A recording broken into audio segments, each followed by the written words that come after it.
lock out to your right, the way you do it is when the right hand is on top, they come back, the right hand comes back, the left is in the front, then you do the one petal here with each hand, then bring the right hand underneath. Then you switch to the other side, and when the left is on top, it goes back, and then you bring it underneath to enter back in. So the rule is the top hand that's crossing comes to the back position, and then re-enters the weave by crossing underneath to go back in. And then once you have both sides, you're basically doing a 2-petal flower on the side clean, followed by a 2-beat weave crossover to the other side. So 2-petal crossover, 2-petal crossover, 2-petal crossover, 2-petal crossover.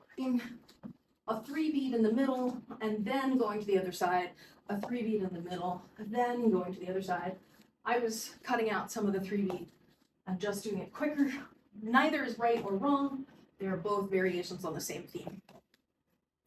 If we start here in underhand and do the lockout on the right side, what we're going to do now is turn left, and you're basically going from this 2-petal here to both of them behind your back, which means you won't be able to see once you turn because you'll be facing away from me. And then you come back to where you were, and then you would take your back hand and bring it back into underhand weave. So at speed, you would do the lockout, barrel roll, back in to the weave. Lockout, barrel roll, turn, underhand weave. And lockout, turning left, underhand weave. You're gonna rotate this whole thing instead of doing underhand here. Now you're gonna do underhand here so that you can see the other part of it. When you do the first portion, you take the top hand, you bring it back.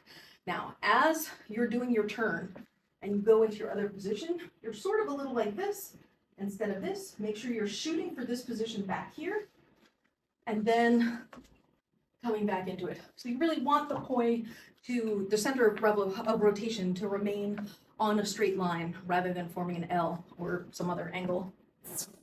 You get like a broom or something to form a straight line so that you could practice turning and positioning your hands in that straight line. A broom works, it's probably long enough. If you're struggling with this, then I would say what you can start with to help is going up against a wall and practicing doing your poi in same direction split time back here, and then the other same direction split time back here, so that you can practice holding that position in both directions, and you can feel better about it. And you're going from the underhand weave and then turning to the left. Your 2 poi, if you bring them to the front of your body, are going to be counterclockwise. And if you do a figure 8 behind you and hold them there in split time at the 2 horizontal points. And you can even practice just for extra credit, reaching your arms out all the way, but in reality, when you're doing this barrel roll, you will have bent elbows as you're moving through the turn. You lock out, then you do 2 180s, so that you start facing stage, what I'm gonna call left here, and you end facing stage left, and then you come back in using that same entry back into the lockout. So the lockout, the turn, and then re-enter from the lockout. Crunching your hands together when you do the turn, so doing them really tight like this, I think it feels more awkward than doing it as a more stretched out motion like that. So feel free to explore whether you prefer having the bigger extension or having it tighter. Again, neither is more wrong or right than the other, they're just different aesthetic choices. The same thing going to the left side. In this case, it's when the left hand's on top, you lock out on your left, and now you're going to turn to your right, to the one that's behind your back, then turn again to your right. You'll be facing the same way you were, then bring your left hand underneath to re-enter the weave. So doing it more at speed now. The left hand from the top comes back, 2 right turns, 180, and then bring the left hand underneath.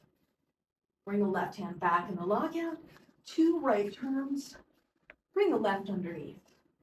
Bring the left hand back, lockout, turn, left underneath. And lock out left, barrel roll, left comes underneath, back into the underhand weave. Now let's try putting it together. We go to the right, and then we left turn twice, come back into underhand weave, however many times. Now lock out left, turn barrel roll twice, come back to underhand weave, lock out right, turn left twice, come back into underhand weave, lock out left, barrel roll twice, come back into underhand weave. And then you can cut down the underhand weave to just make it a crossover if desirable.